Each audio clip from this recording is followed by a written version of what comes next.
전쟁을 막기 위해선 전쟁을 알아야 한다라고들 말하지 않습니까? 일본과의 관계에서 유리한 위치를 점하려면 일본을 좀 알아야 한다라는 생각이 좀 드는데요. 도쿠가와 이에야스는 에도를 영지로 받고 이주를 해버렸어요. 약간 좀 이 일본을 양분하랬다 이렇게 얘기해도 과언이 아니었죠. 오늘도 두 분 모시고 자세한 이야기 계속해서 나눠보도록 하겠습니다. 임용환 박사님, 임철균 연구위원님, 안녕하세요. 안녕하세요. 반갑습니다.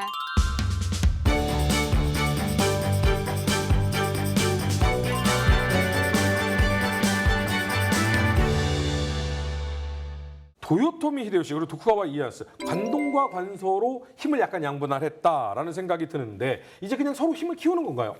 힘을 키우긴 키워야죠.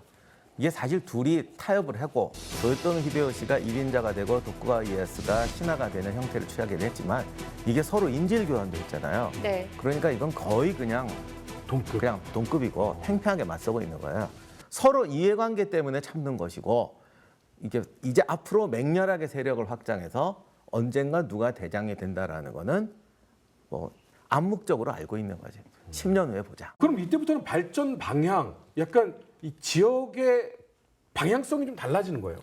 지역의 방향성이 달라지는 게 아니라 각자 자기의 성장책이 생기는 거죠. 그러니까 도쿠가와 이에야스 같은 경우는 이제 에도로 가서 거기가 이제 굉장히 평야지대예요. 사실 어떻게 보면 좀 신기한 게 이게 원래 굉장히 좋은 땅인데 늦게 개발된 거예요. 이때까지 주인 없이 사는 게 더 이상하죠. 물론 있긴 있었지만 어떻게 보면 좀 강력하지 않았던 게 넓은 곳에 가진 잠재력에 비해서는 방치돼 있었죠. 그러니까 여기에 가서 여기가 평야가 엄청나거든요. 기차로 한 2시간을 가도 평야예요. 그러니까 거기서 도쿠가와이에야스가 자기 부하들 쫙 모아놓고 뭐 이렇게 우리의 목숨은 여기에 운명은 여기에 걸렸다. 니네들이 잘해라.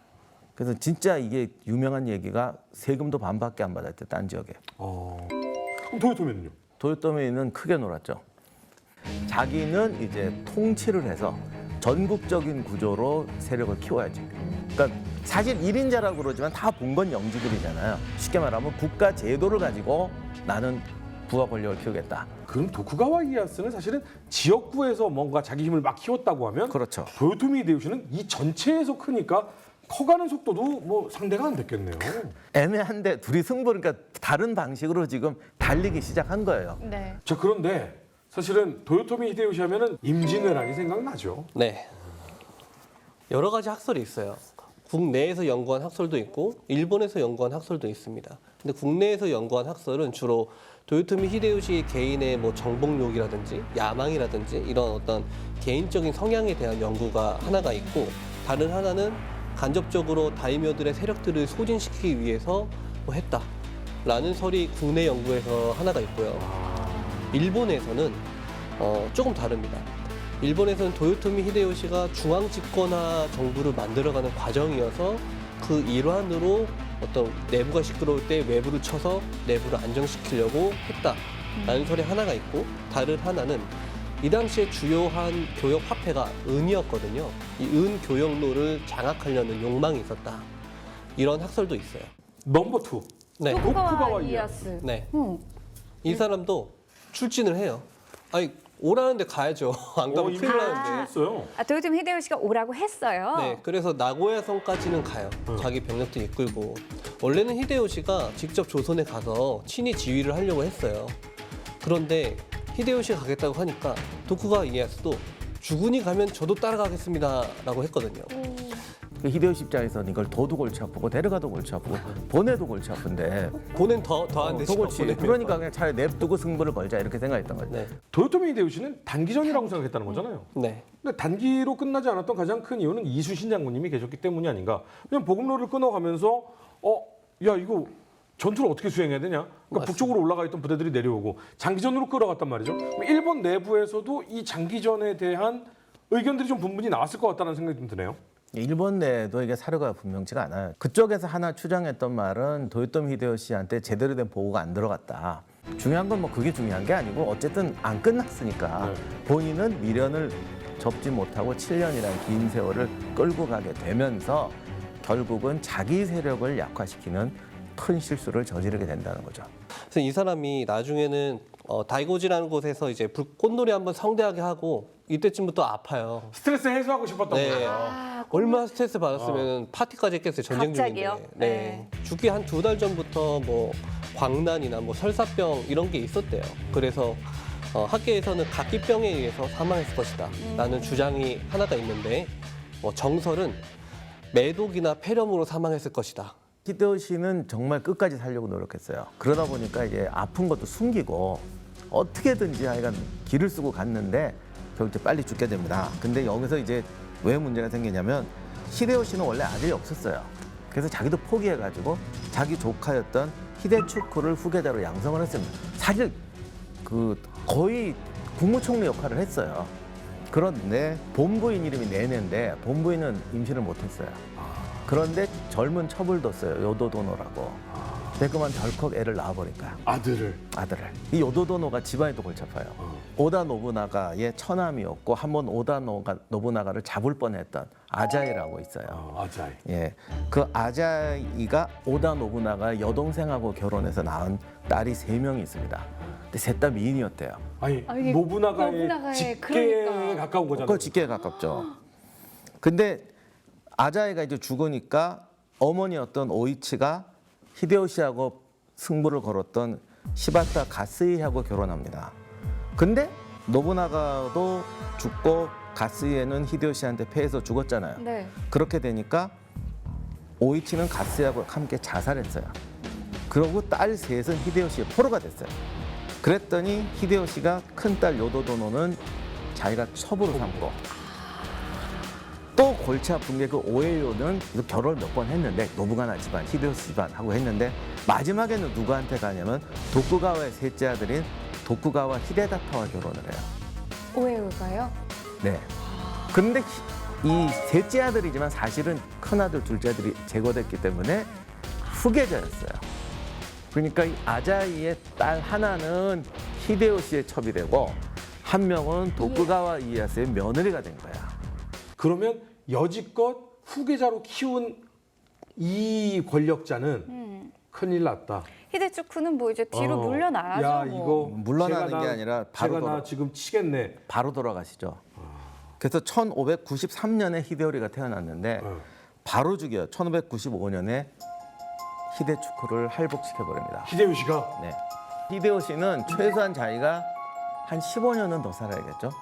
그 장기 생존 계획을 세우고 임진왜란을 벌린 거예요. 그리고 이제 또 하나 안전장치로 1596년에 히데요시는 그 히데요리를 그 요도도노의 동생이 결혼해서 낳았던 도쿠가와 이에야스에게 손녀죠.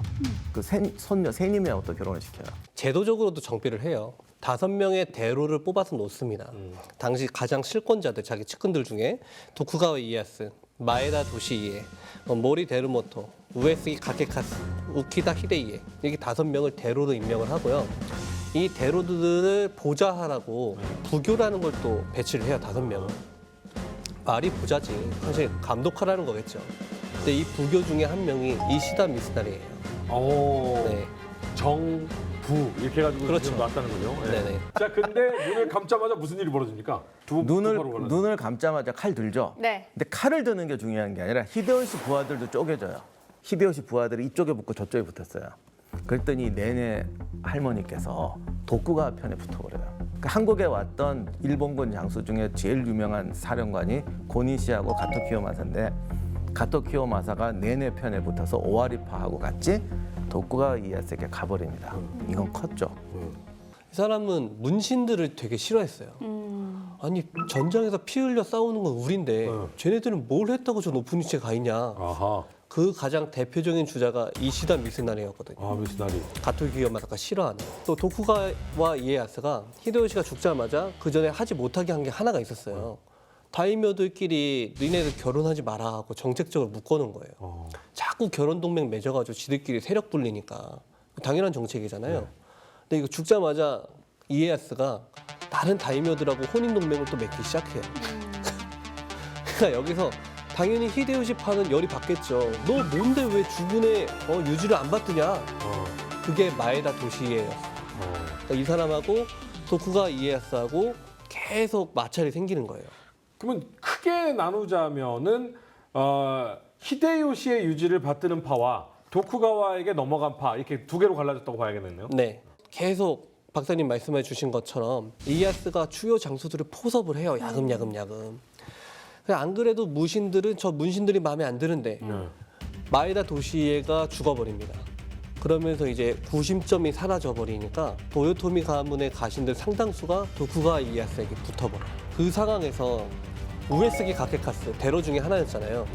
이 사람이 1599년에 본거지인 아이지로 귀환을 합니다. 귀환하자마자 거기서 축성하고 전투 장비 끌어모으고 병력 집결시키고 그러고 있는 거예요. 누구랑 싸우려고? 그니까요. 그게 문제죠. 아직 결정은 안 했지만. 네. 그러니까 열이 받으니까 이것들 봐라 하고 바로 공격을 명령을 합니다. 이쪽은 도쿠가와에게 붙을 생각이 없구나. 네. 도쿠가와군이 아이지 방향으로 말머리를 돌리는 걸 보고 이시다 미시다리가 또 도쿠가와 싫어하는 사람도 있을 거 아니에요. 이 서국 지역에 있는 다이묘들한테 편지 보내서 분연히 떨쳐 일어나자 해가지고 서국의 병력을 모아요. 미츠나리도 히데요리 쪽으로 붙게 된 거군요. 그럼 어떻게 보면 같은 전장에서 싸우던 동료들이 이제는 칼을 맞대고 서로 싸우게 되는 거네요. 그렇죠. 그리고 그 서국의 총사령관을 모리 데르모토에게 맡겨서 공격을 하는데 도쿠가와 이에야스의 주요 거점 중에 후시미성이라는 곳이 있었는데 이곳을 일격에 함락시켜 버립니다. 상황이 이렇게 급박하게 돌아가니까 우에스기 쪽으로 진격을 하던 도쿠가와군이 갑자기 말머리를 돌려서 가스산이라는 곳으로 갑니다. 거기에 이제 도착하면서 히데요시처럼 똑같은 행동을 해요. 서국의 주요 장소였던 기카와 히로이에 그리고 고바야카와 히데아키 이런 장소들을 야금야금 또 포섭을 합니다. 9월 14일 야간 무렵에 서군도 은밀하게 세키가하라 분지로 이동을 하죠. 세키가하라가 나오는군요. 이 중심이 된 인물이 이시다 미스나리라고 말씀드렸잖아요. 문신이고 야전 경험이 별로 없단 말이에요. 모리 데루모토도 마찬가지였어요. 네. 야전 경험이 별로 없었어요. 그런데 도쿠가와 쪽의 장군들이라든지 도쿠가와 이에야스 자체가 야전 경험이 풍부하잖아요. 풍부하죠. 네. 그러니까 대군은 대군이었어요. 서군이 84,000이나 되는 병력을 이끌고 있어서 충분히 도쿠가와군을 대적이 아니라 포위 섬멸할 수 있는 규모였는데 이 야전 경험에 없다 보니까 이 지금 돌아가는 상황 자체를 잘못 판단을 한 거예요. 양쪽이 다 골짜기로 이렇게 빠져나오는데 네. 뭐랄까 서구는 방어를 하고 동구는 공격하는 상황이었어요. 근데 저 골짜기를 빠져나와서 서구는 공격하려면 어쨌든 치고 들어와야 되잖아요. 그러니까 이시다 미스나리는 가만히 있어도 쟤들이 우리한테 공격해 올 것이다. 그래서 평야로 내려가지 않고 평야를 건너서 진입하는 길 양쪽 골짜기에 군대를 포진했어요. 그러니까 날개 진영으로. 그러니까 병력도 많은데 도쿠가와 이에야스군은 언덕 위에 양쪽으로 포진하고 있는 군을 향해서 정면으로 돌격해야 되는 상황이었어요. 그렇죠. 여기다 이제 비장의 수가 도쿠가와군이 진격해오는 뒤쪽으로 남쪽 산지에다가 또 외복군. 꼭 외복이라기보다 군을 돌려서 보냈어요. 그러니까 사실 포진으로 보면 완벽합니다. 이게 싸우기도 전에 이기는 구조예요. 이거는. 압도적이네요. 예. 지도상으로 보면 완벽해요. 그러네요. 도쿠가와 이에야스는 먼저 물어야 되는데 가장 강력했던 이시다 미스나레가 있던 그 양날개의 북쪽 진영 쪽으로 이제 쳐들어오게 됩니다. 근데 이렇게 되면은 이시다 미스나레 쪽에서 걔들을 무는 격도 돼요. 그쪽에 생각하면 그렇죠. 쳐들어온 애들을 유리한 지형에서 물고 있을 때 남쪽에 있는 산에서 내려주면 되거든요. 격전을 벌이고 있었거든요. 근데 고바야카와 군이 포섭이 되고 있던 장군이었는데 이 사람이 말머리를 돌려가지고 오타니 군을 뒤에서 쳐버립니다. 1군이 싸우고 있으면 2군 쪽에 이렇게 치고 나와서 뒤를 쳐줘야 되는데 얘가 옆에서 자기네 편을 쳐버려요. 측후방에서 쳐버리니까 앞에서 도쿠가와군하고 열심히 싸우던 오타니 군이 이 한 번에 전멸당하게 됩니다. 상황이 급하잖아요. 급하네. 완전 급해졌네. 빨리 지원군 보내라 하고 사자 보내는데 모리군이 가려고 하는데 그 모리군의 선봉군 중에 기카와군이 있었어요. 이 기카와 히로이에도 포섭이 당한 상태. 된 거야. 그 뒤에서 같이 가야 될 초소카베군하고 안커쿠지군도 뭐야 이거 얘네들 또 다 어떻게 또 한송속으로 또 배신하고 있는 거 아니야? 라는 생각이 들어서 얘네들도 안 움직여 버리죠. 그럼 새끼가하라. 여기에서 이제 결정타는 어떻게 결정이 됩니까? 결국은 지원군이 안 오니까 네. 텐마산에 있는 제1방어지대를 버텨줘야 됐는데 네. 이 방어지대가 돌파구가 생겨버려요. 중앙이 뚫려버립니다. 중앙에 돌파당하면서 거기에 포진하고 있던 우키다 히데이의 고니시 유키나가 군의 측면이 완전히 노출돼가지고 진영 단위로 포위 섬멸당해버립니다. 또 그런 전투는 제 도쿠가군이 저 앞에 있는 애들 다 최고의 맹장들이어가지고 그런 전투는 잘하죠. 이렇게 포위 섬멸돼버리니까 네. 결국은 가장 뒤에 있던 이시다 미스나리의 본군도 격전 끝에 섬멸당해요. 네. 그럼 모리군은 우리는 싸울 생각이 없었음 이러면서 네. 모리는 아예 전투에 참가 안 하는 거예요? 그렇죠. 그러고 있다가 이제 시마즈군 하나 남았는데 네. 시마즈군을 도쿠가군이 완전히 포위를 합니다. 포위를 해가지고 이제 섬멸하려고 하는데 시마즈 요시히로가 1,500명 정도 되는 병력을 끌고 있었는데 이 병력들을 창 모양으로 포진을 시키더니 오. 도쿠가군의 중앙을 돌파해버리고 어린- 그대로 탈출합니다. 오. 네. 굉장히 공세성 있게 돌파해서 탈출해버려요. 포위망을. 그 시마즈가 임진왜란 때도 사실 엄청 잘 싸워가지고 하여간 일본군이 거둔 중요한 승전은 시마즈가 다 했어요. 그러다 보니까 이 세키가하라 전투는 양측의 운명을 건 일생일대 결전이었는데 이게 하루 만에 도쿠가와 이에야스군의 승리로 끝나게 되죠. 그러면 이 반란을 일으켰던 미스나리라든가 이 도쿠가와 이에야스가 아닌 히데요리 쪽에 붙었던 쪽은 다 제거가 되는 건가요? 대부분 제거가 되죠. 이 당시에 이제 임진왜란의 우리 입장에서 볼 때 원흉이었던 가장 큰 원흉 선봉장 고니시 유키나카도 도주하다가 체포돼가지고 참수당합니다. 결국 도쿠가와군이 대승을 거두면서 일본은 도쿠가와 손에 넘어가게 됩니다. 자, 과연 이대로 순탄하게 도쿠가와 이에야스가 일본의 패권을 잡을지 어떻게 될지는 다음 이 시간에 이어가도록 하겠습니다.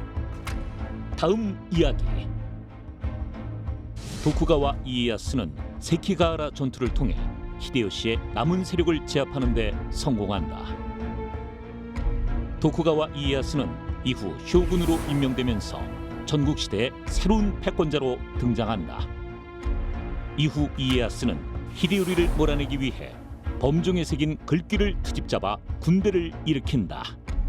일본 전국시대를 끝내고 에도시대를 열었던 도쿠가와 이에야스가 펼친 전략과 전술은 무엇인가? 분열과 번영의 일본 전국시대 6부 많은 시청 바랍니다.